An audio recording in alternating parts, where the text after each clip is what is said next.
Hi, everybody.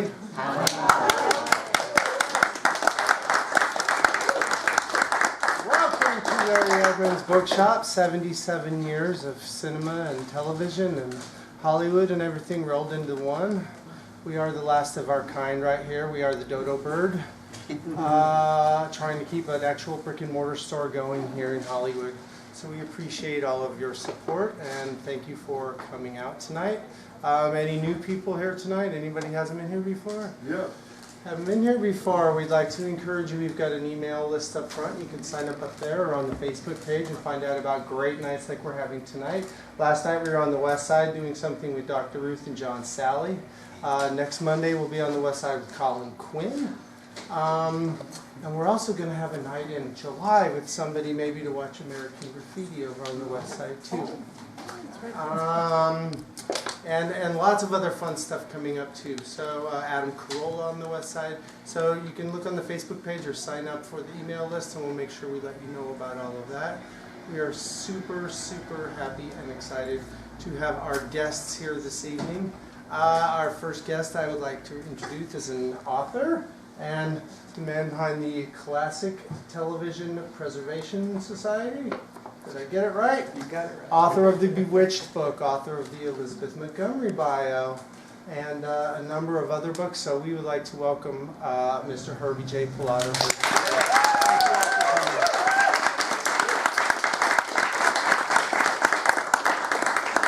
I think what we'd like to do is we're going to watch an episode of Laverne and Shirley. And then I'm going to do a really nice and wonderful introduction of Cindy. But for the moment, you wanted to say something about...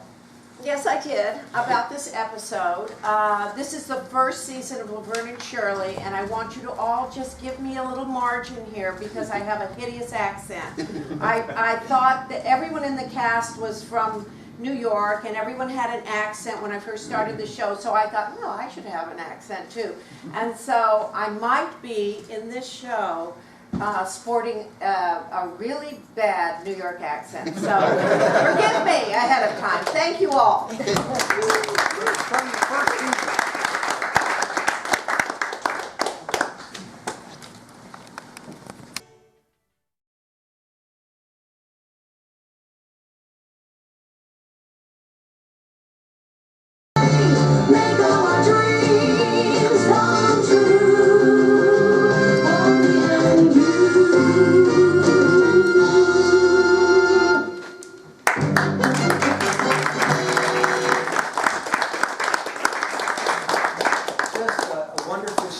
And such a prime example of why classic TV was so excellent, especially in the 70s.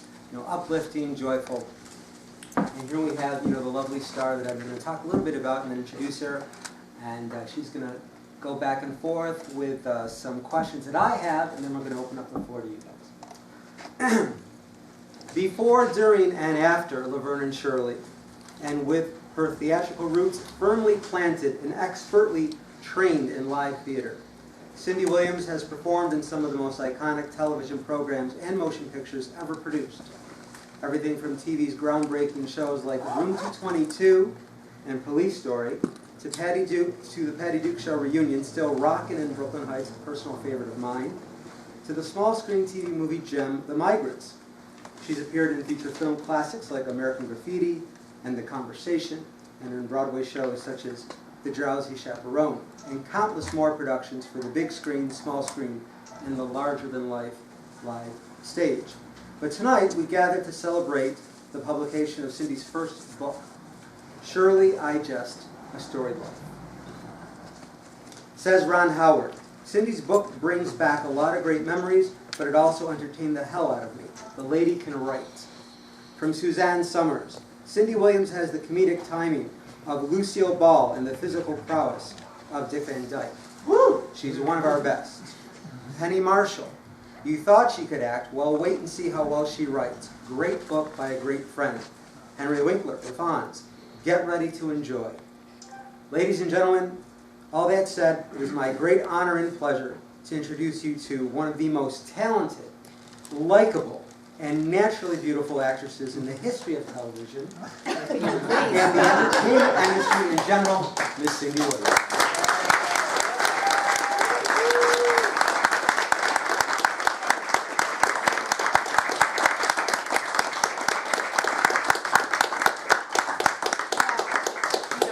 Suzanne left out in her little blurb the body of Marilyn Monroe. I told her that too.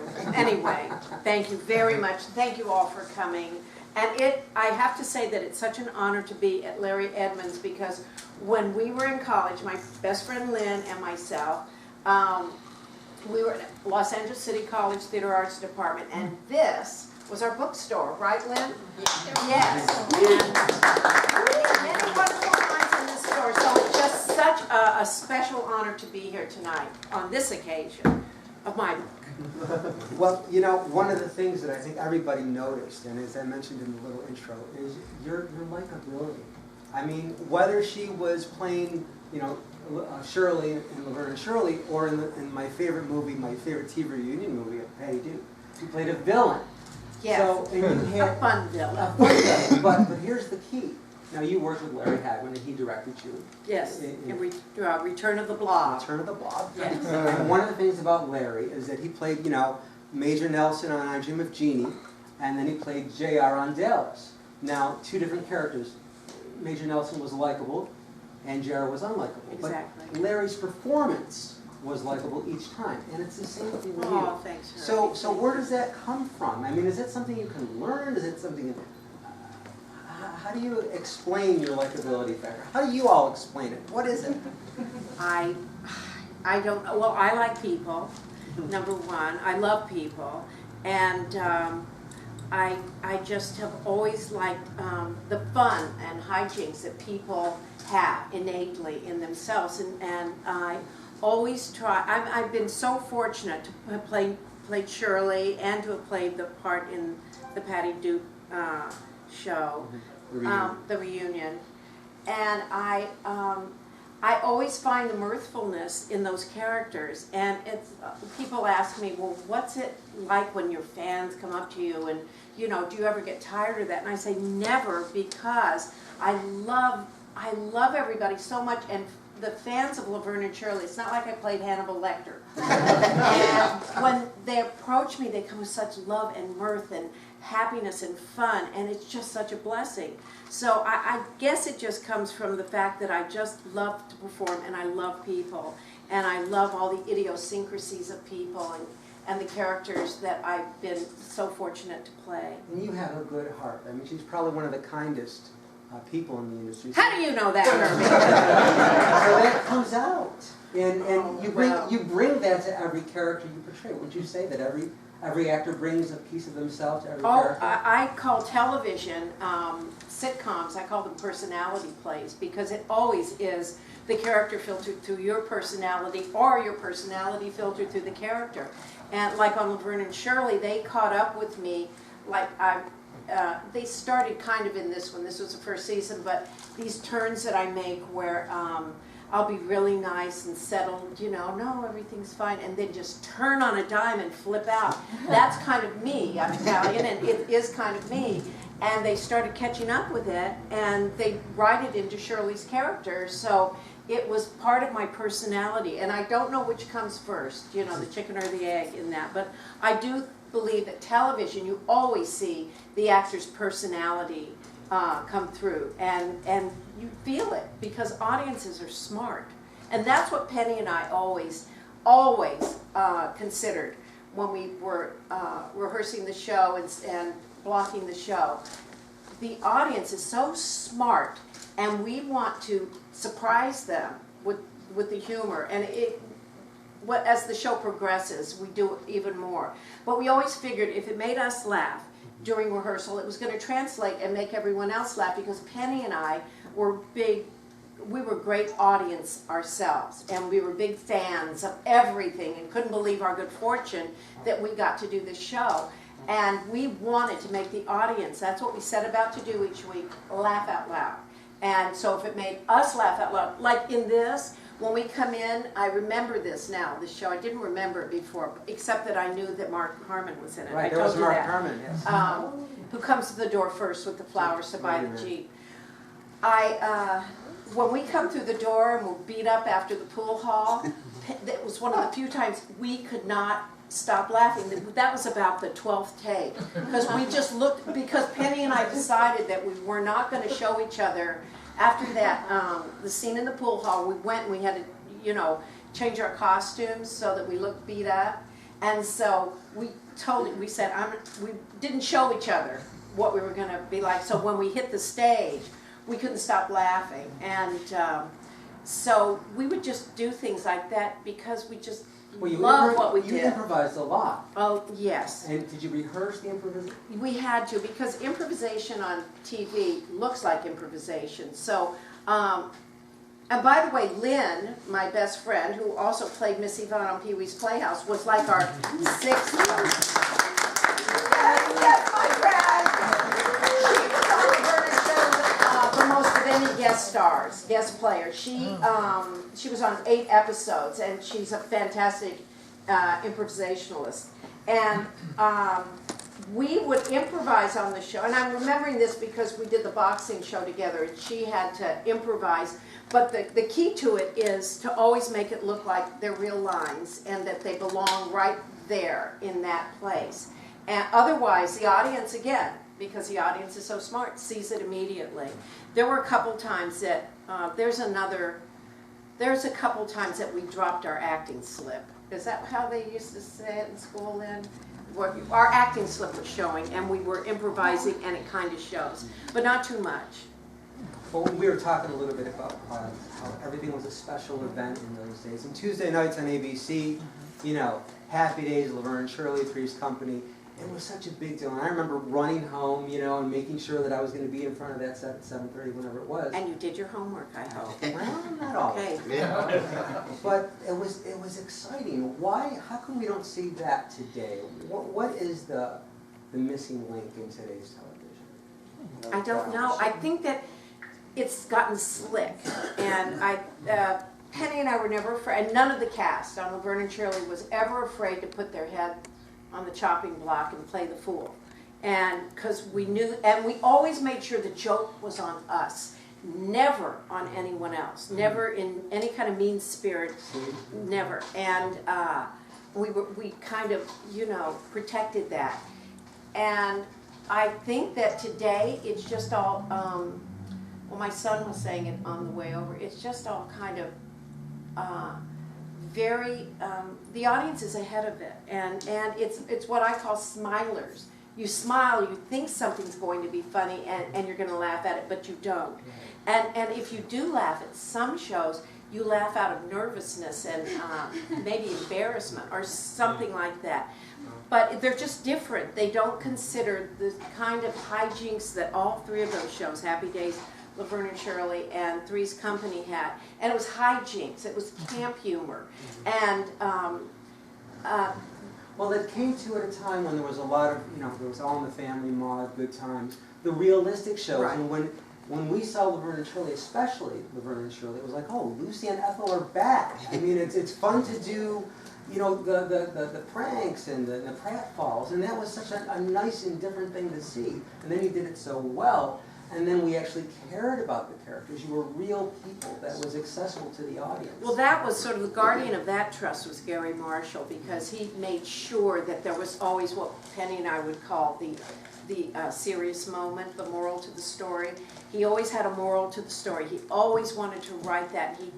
He stayed loyal to that through the whole, you know, through the whole show, that there had to be a little moral to the story. Like if we got a rebate from our electric bill and it wasn't due to us, you know, I mean, they had made a mistake, we'd go through this, just, you know, wrenching our hands, wanting to cash the check and put it in the bank or spend it.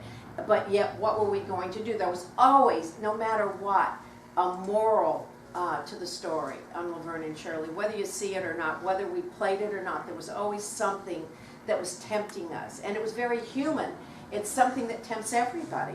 And we weren't afraid to say it or to play it. And play that beat in ourselves. It was a little bit criminal. You know. High Hopes. I mean, I think the song High Hopes. Right. That's what brought it home, you know, every once in a while. Well, because it was so, it's what every human attains to be, you know, tries to get. It's like in the book when I write about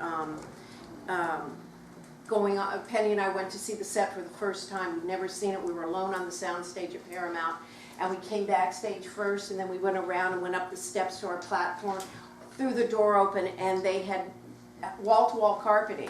And they had beautiful furnishings, and beautiful wall hangings, and little tchotchkes. And we were horrified. And so we immediately took everything down and hid it.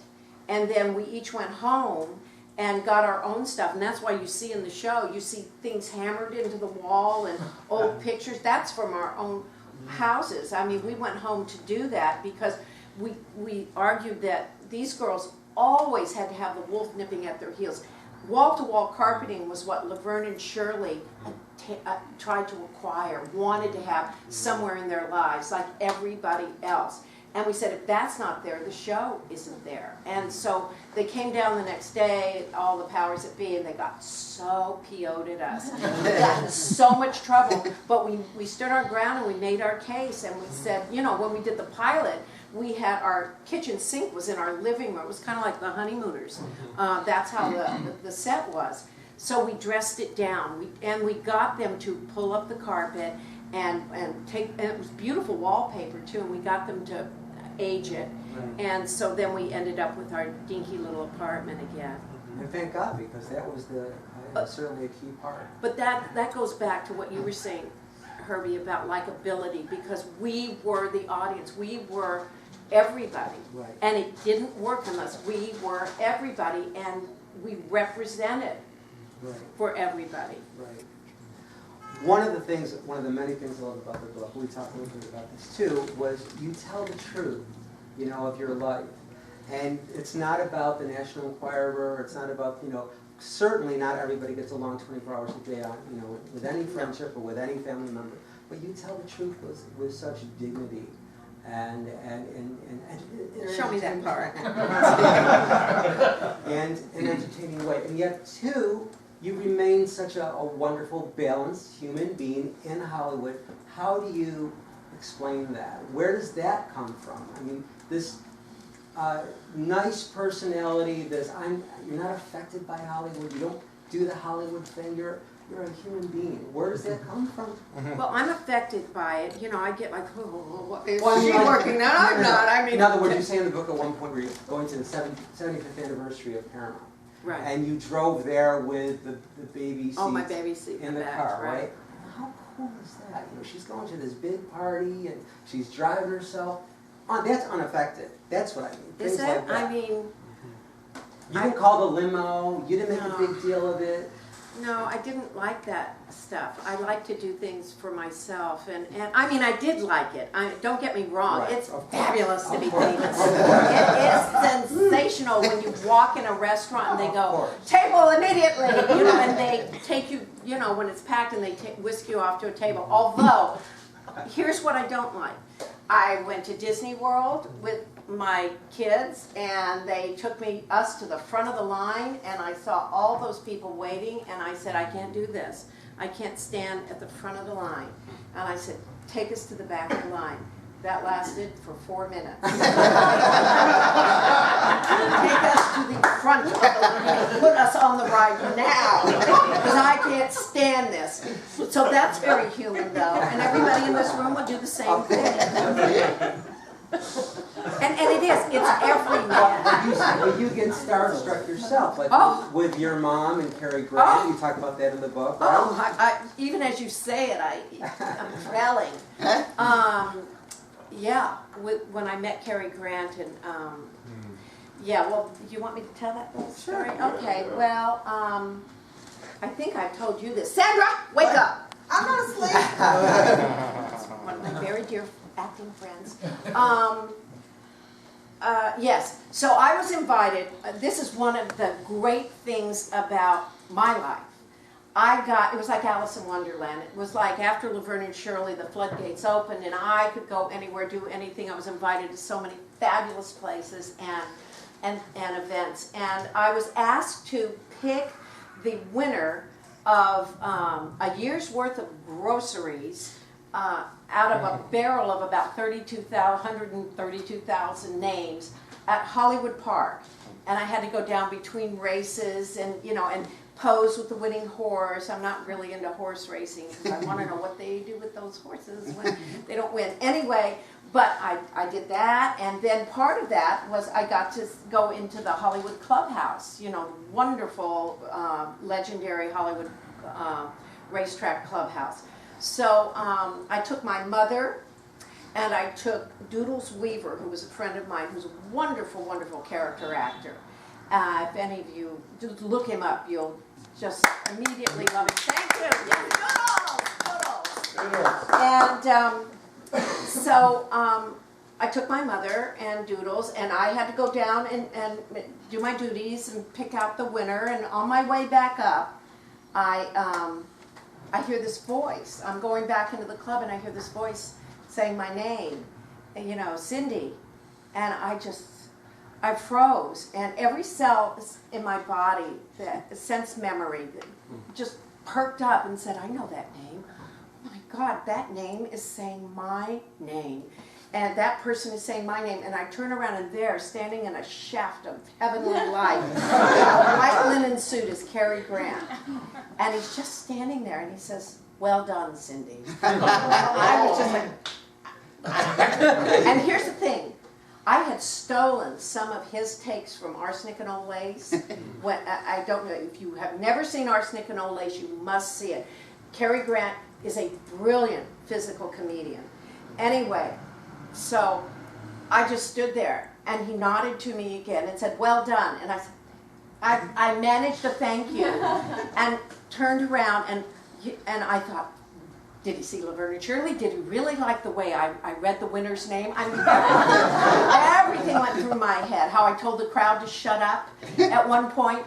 And so I go back to I'm stumbling back to my table, and I sit down, and my mother's sitting across from me. And I said, and she all of a sudden screams, oh my God, it's Cary Grant! And looking to my left is Mr. Grant coming to the table like this.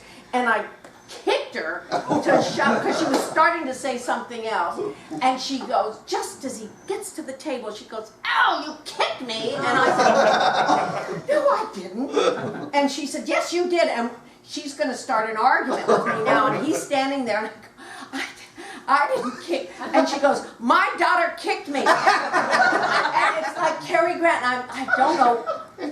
Anyway, so he just let it go, and he said, really, good job, Cindy. And I said, thank you so much. And I introduced him to my mother. I said, this is my mother. And she, before I could say anything, she goes, Frances. And he takes her hand, and then and then he's talking to me for a minute, and I notice she's not letting go of his hand. And she says, oh, Mr. Grant, and something to him, and he says, Cary, and she goes, Cary. And so they have this little conversation, and she will not she's got a vice like grip on his head. And so I readied my foot for another little swift jab to her shin, but I didn't do it. And I forget what the argument, but we did kind of continue that argument sotto voce with each other while Cary Grant was standing there. And then he said hello to Doodles, and they were old friends. And then he left. He finally left the table, and my mother told me she was going to be bruised, but it was worth it. Anyway, it was just as everyone in this room would imagine him to be. He is that and 100 times more, and just he's otherworldly. And so that was one of the biggest thrills of my life, was to meet Cary Grant and speak with him and have him say my name. Like everyone in this room, wouldn't you love Cary Grant to say your name and say, well done? Oh my God. Anyway, I'm sorry. Let's open the floor up a little bit, I'm sure. Yes. Well, I was at an opera that Gary Marshall directed, and he sat down next to me, and the first thing I said to him was, Laverne and Shirley was my favorite show of all time, and I really loved everything about it. Oh, thank you. Thank you. Questions for Cindy? Can you talk about some of the other ensemble in the cast? I mean, this episode didn't have Betty Garrett, it doesn't have Bill Foster. Yeah. And Can you talk about second season? what gelled with everybody that was in the. It was just one of those things where, well, in the first season, we had a landlady that thought she was psychic. And Mrs. Wabash, I forget her name, but she would read our mail and say, you might want to open that top letter first. And Laverne said she's been opening the mail, and Shirley was sure she was psychic. And so she'd say things like, this bookcase will bring you luck. And then she'd leave. I love that character. So Betty came, I think the third season. I'm not certain, but I think it was the third season. And she was phenomenal. I mean, just phenomenal to work with. And same with Phil Foster and Carolina White, who was in this, but she wasn't playing Rosie Greenbaum yet in this episode we saw. But the cast, David and Michael and Eddie and Penny and all, it was like you couldn't slip a playing card between us. We all knew when we'd rehearse, we'd always try and make the script better, and that's where we'd improvise, is during rehearsals. And we were always coming up with things, but we were like a little timpani, we were like a little band, and we just were all in harmony every time together, and we would decide on what was going to be funny and who should play it and how it should be played. But it would almost be when you have friends and you have telepathy with them, or you have that language that is just goes unspoken, where you just look at them and you know what they're thinking. The minute that you were on the set, I know you worked. I worked with Penny. Did I feel that? I never knew that we would be that good together. I always liked Penny from way before the show. When I knew her, I always wanted to be friends with her, and we met on a double date one time. That's another story. But clicking like that, I knew yes, I did. I knew she could just, that she could counter and whatever, I would push and she would go back. It was just like a band. I mean, we just knew how to play things together. And it was, you could have knocked me over with a feather, because of all people, if you had said, okay, here's the world, pick out the person you're going to be in harmony with and be able to perform with, I wouldn't have picked her. But it was right there, and it was so much fun with her, and with Lynn and Sandra. But it was so much fun with her. And she's tough. We're the same in many ways and opposite in many ways. And one of the things was she would get her script and have it memorized the next day, even though they were changing the script all week. And I, being dyslexic, it would take me forever. I'd have to get it blocked to know, what line was coordinated with, walking over to the slide projector, or whatever that thing is, the DVD player. And she would get a little impatient with me, and I'd say, I did go to theater art school. You really don't have to have your lines down until dress rehearsal. So I will have them at dress rehearsal. And then she always liked to dance, because her mother had been a dance school teacher, owned her own dance school in the Bronx. And so she'd always want to do these steps. And as you could see by that opening, I have 2 left feet. I really can't, unless I really, really rehearse something, dance. And she'd want to do things like, we're going to be on roller skates, and we're going to have batons, and you're going to get over, and then you're going to slide onto my shoulders, and then we're going to, and I'd say, no problem. Because that was the only thing you could say to her and satisfy her. And that's the reason she was so unique in her directing, and such a wonderful director, because she expected everybody to be able to just say, no problem, I'll be there, I'll do that. Awesome, wonderful. Another question? Yes, sir. Yeah, it was funny because my dad used to be a stagehand, and he worked at Paramount Studios, and he took me in to see that actual episode. Are you kidding? I was like in the audience and stuff like that. Oh my goodness! So I got like a question about that, but like also, you were on the Andy Kaufman special. Oh yes. and Robin Williams. Like, can you like talk a little bit about that? About Andy? And Robin. Well, Andy, I devote a whole chapter in my book called I The just Mirthful got it. Mouse.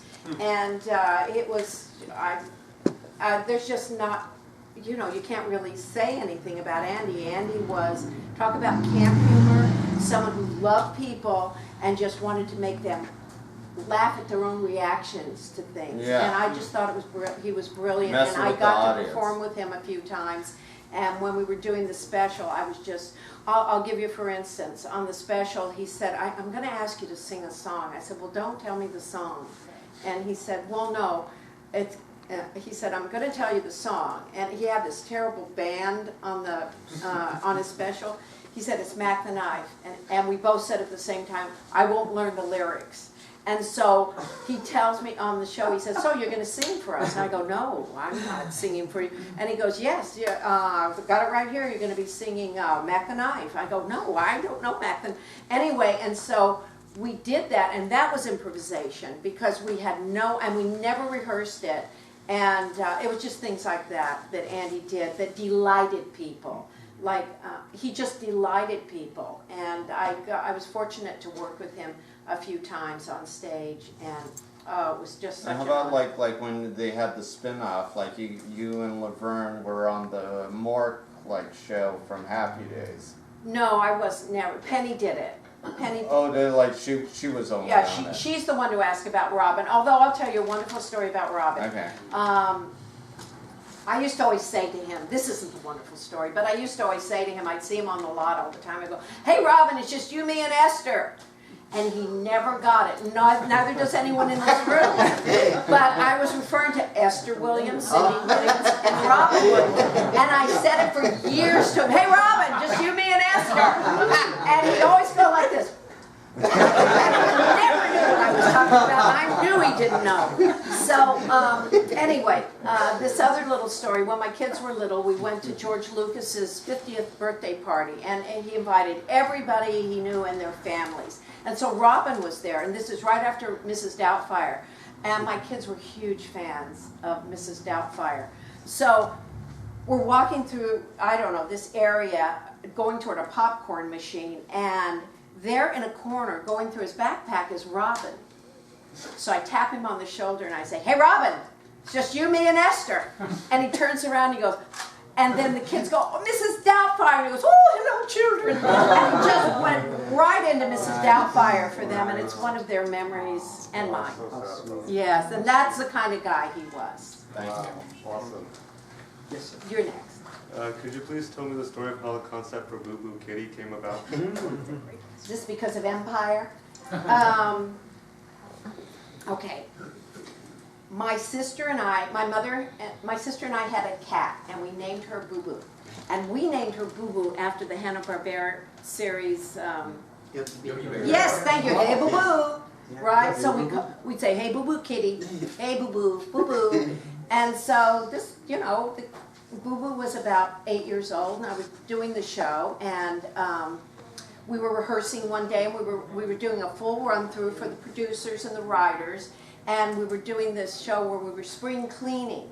And so I was supposed to be in the bedroom cleaning under the bed, and my line was, Laverne, there are dust bunnies under here the size of grapefruit.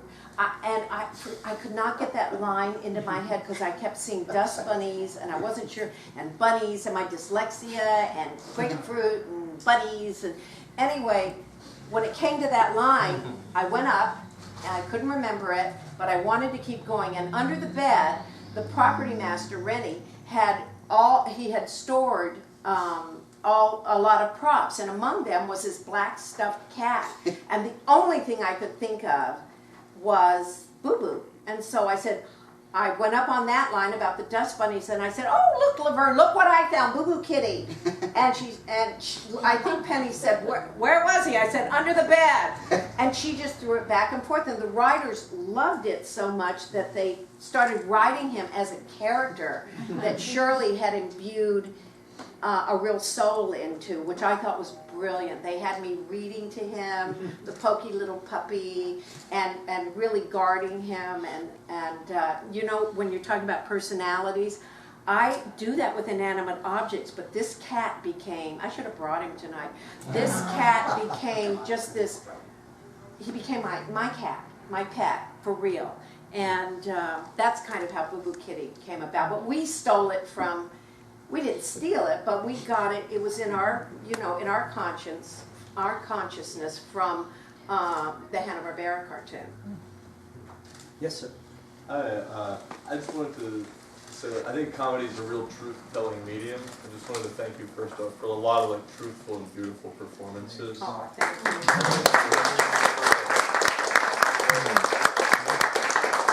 Also, just to follow up, you said something interesting that like you guys made sure that the joke was always on you, Right. and that maybe if we identify something like now versus then, maybe it's more like, hey, we know something and the joke's on whatever. There's a humility that comes about when the joke's on you, but at the same time, there's an undeniable fierceness to your performances, and even like you guys got into a tough scrape and then won the fight. You know, like that's like the subtext to the thing is that you guys know how to scrap and like kind of took care of business and didn't lose the L and you know all of that.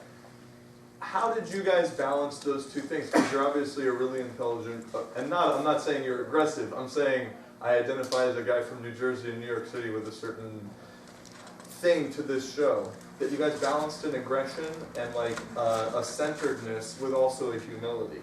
And I think for me that was what was important. And when you talk about the improv and the combination with the writing, if you could just talk about that balance of like fierceness and humility on the show. Well, I was asked the other day, and I couldn't answer it, if I thought that men didn't write well for women.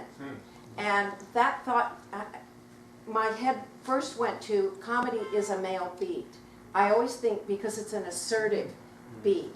And I couldn't answer the question on the show, but I've been thinking about it ever since. And it is a male beat, and men do write great comedy for women. But it's just what you say. A woman brings into it that softness, that mothered into it in a fun and loving way.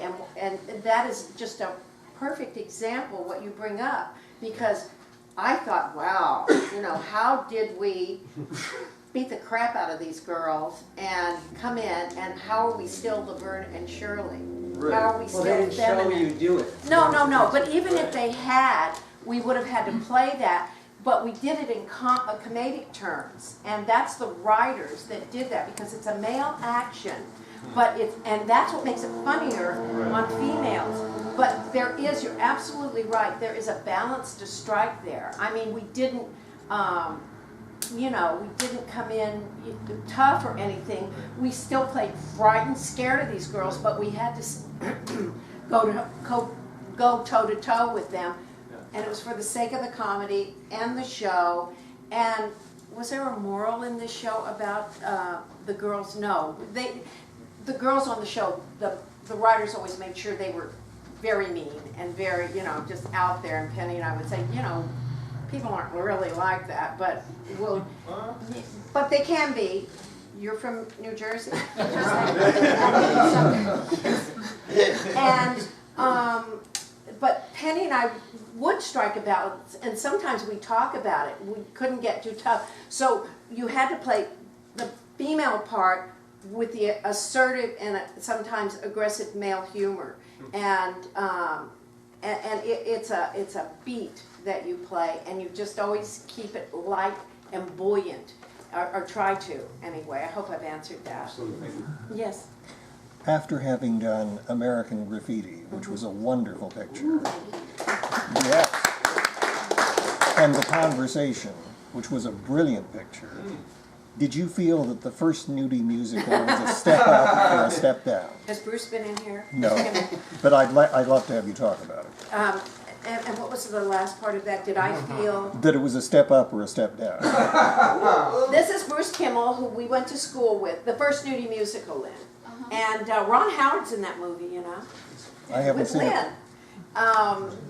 This is my friend Bruce, Right. who I went to Los Angeles City College with, and he's wonderful composer. Yeah. And he had this idea. He called me one day, and we're old friends. And he said, "This is before Laverne and Shirley." And he said, "I've got this idea. You know, pornography is so just, ridiculous. I want to do a spoof on it. I want to do an 8mm. I want to do it on 8mm and blow it up." So it's great, but it's a spoof, and I'm going to write all these songs, and I think Jack Nicholson should star in it. That's what he said to me. I said, "Yeah, I'm certain that will happen." And so it was all our friends from school got together, and on no budget at all, we just did this. And the basis of this film is this old studio in Hollywood that's been going on for years is going to lose. They're going to lose the studio. And so the only thing they can come up with is to do a little bit of porn and to garner the revenue and then build the studio up again so they can once again go legitimate. And so he wrote these wonderful, wonderful songs. The Dancing Dildo Number, I remember that, I wrote that. And there was, The Princess and the Pony. And anyway, it was just a very funny movie, and then Paramount, oddly enough, came in and they picked it up and they added another, I don't know, $150,000 to it so we could do some more numbers. And then by that time I was doing Laverne and Shirley, and then People magazine gave me the moniker Little Miss Filthmouth. Because there was a line in the film that wasn't my line, but I insisted upon it, and I won't say it here. But, Please do. well, it was. We were supposed to have this guy come in, and he was our stunt. And so my line was to wake the director up and say, "Oh, I can't say it in here. My son's here, but your stunt." But it's like, "Your stunt is here." And he says, "What?" I said, "Your stunt, he's over there." And then the guy has a trench coat. He just opens it. You don't see anything, but he opens his trench coat. But anyway, Let Them Eat Cake was the final number. I think that's what really got me into trouble. But yeah, that was my friend Bruce from school. Thank you for asking. I loved it. What a lot of people don't know is that Happy Days started out as a 15-minute segment on Love American Style, and you did a lot of Love American Style. Yes. And then you worked with, and Ron Howard was in that segment on Love American Style, and then you worked with Ron, obviously on American Graffiti, and everyone thought, you know, because you then did Laverne and Shirley, that Happy Days was like a spin-off from American Graffiti. No, but no, that wasn't not the case at all. at all. No. I'm sure it didn't hurt that American Graffiti, once they, took it off the shelf, Universal, and put it out there, had become a hit. I'm sure that was, I'm sure that maybe Paramount, because I think they were reluctant about Happy Days as a series. I'm not sure, I could be wrong here, but anyway, no, it stood on its own. It's very ironic. Yes, it is ironic. That happened. No, Ron and I were talking about just that. Anyway, yeah. Any other questions? Yes. What was your very first film, your debut? My Yes, debut. your film debut. It was a Roger Corman film. Oh, well, no, it was Return. I don't know if it was Turn of the Blob, where I get eaten by the blob in a drain pipe in Glendale.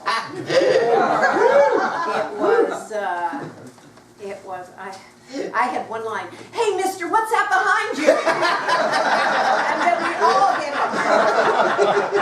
And it was a cop, and he goes, "Oh, no, Missy, I'm not going for that." And then it's just a bunch of screams. And I did this movie for Roger Corman called Gas, or It Became Necessary to Destroy the World in Order to Save It. And it was, Talia Coppola was in it, Talia Shire was in it. She was Tally Coppola at the time. And Bud Cort, Elaine Giftos, Ben Vereen, I forget, and Roger Corman himself directed it. And so that would have been the first real film I was in. Yes, sir. You do a lot of physical comedy in Laverne and Shirley. Was that a particular challenge for you? And do you have any stories about how it went better than you thought and worse than you thought?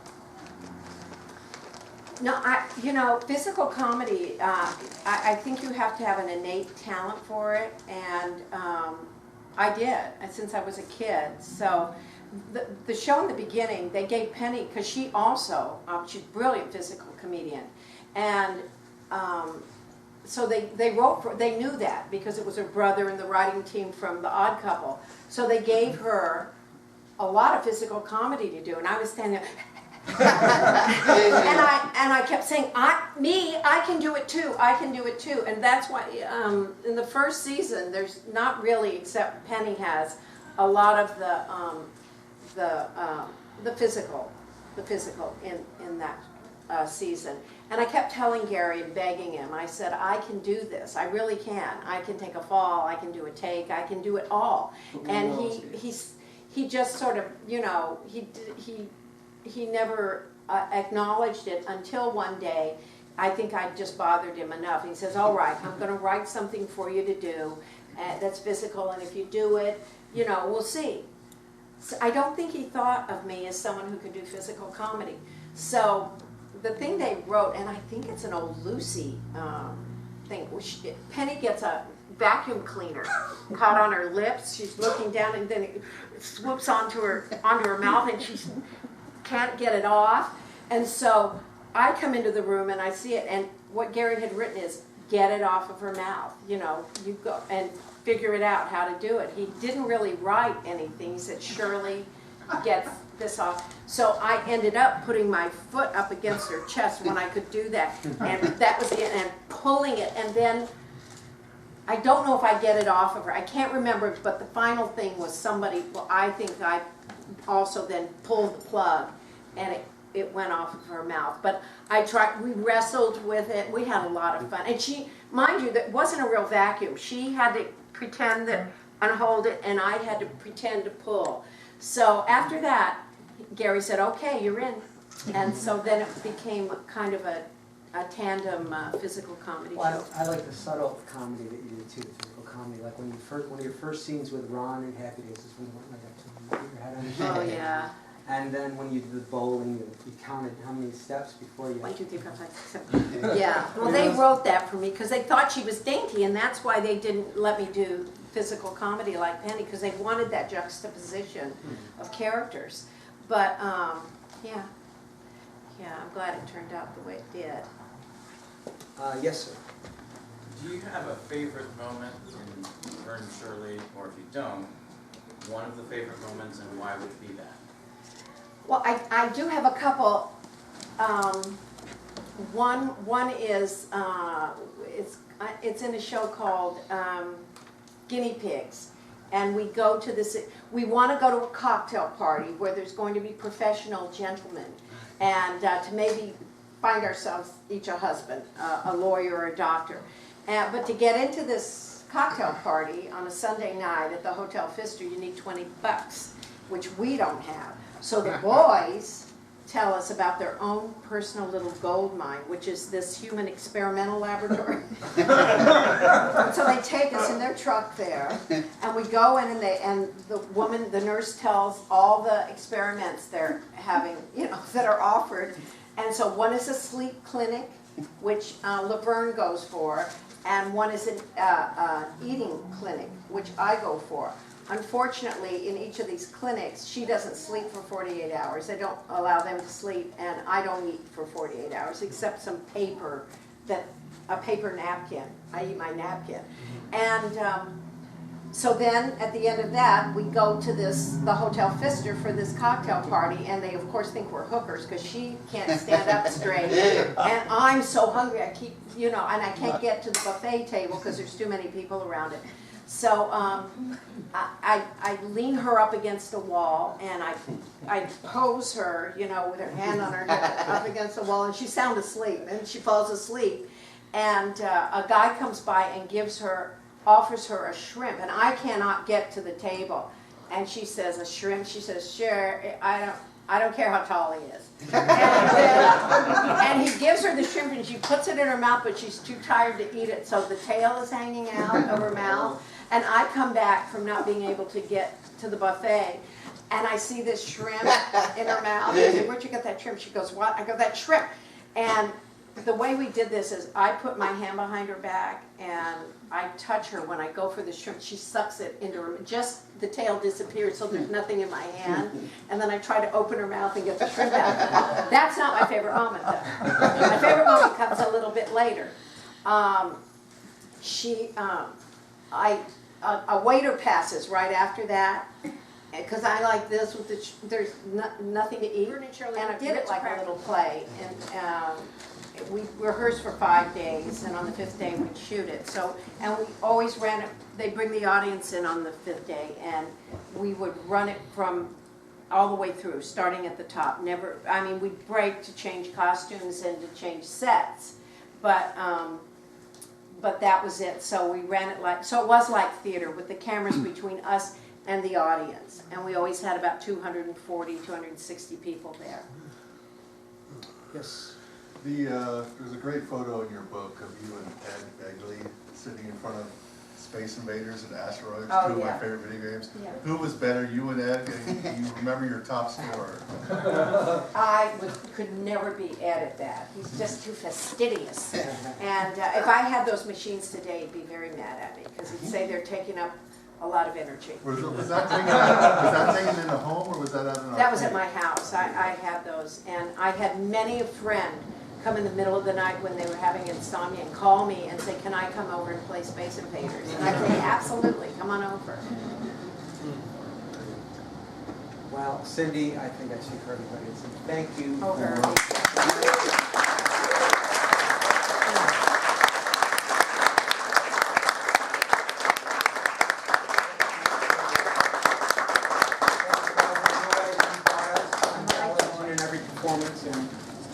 And God bless you. And God bless you, and it was my blessing, believe me. Thank you all so much for coming. Thank you. You're a terrific audience.